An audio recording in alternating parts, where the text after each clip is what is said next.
A collective chorus of anger and frustration manifested itself in Southern California after the acquittal of George Zimmerman in the killing of Trayvon Martin. No justice, no peace. No justice. He just pulled out a gun and shot him. That don't even make no sense. State of Florida versus George Zimmerman. Verdict: we, the jury, find George Zimmerman not guilty. President Obama has asked the nation to respect the jury's decision. He's a wannabe cop, but they let him get away with it. But protesters here in Los Angeles believe the verdict is another example of an unequal justice system. They've been doing this for years. People kill black boys, black men, and they get off. You know, black men get arrested for the same kind of things Zimmerman did. The angry masses have made their presence felt in LA. A few hundred people shut down a metro train in the hours following the verdict.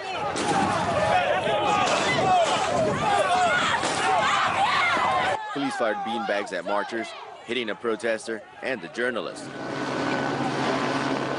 With a police helicopter overhead, a group of protesters took over a major interstate.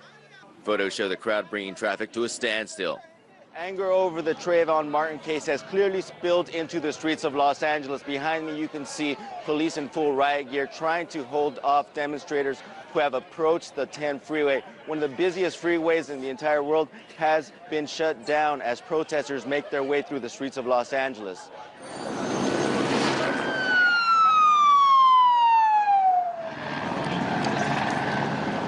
In cities across the U.S., victims of profiling perceive Zimmerman's pursuit of Martin as racist.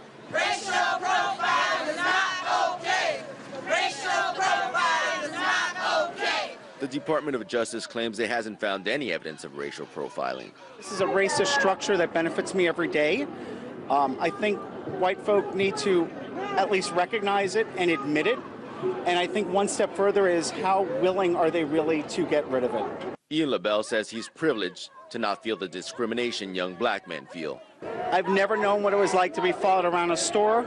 I've never known what it was like to be followed around a neighborhood. Zimmerman's claim of self-defense against an unarmed black teenager has awakened simmering fury.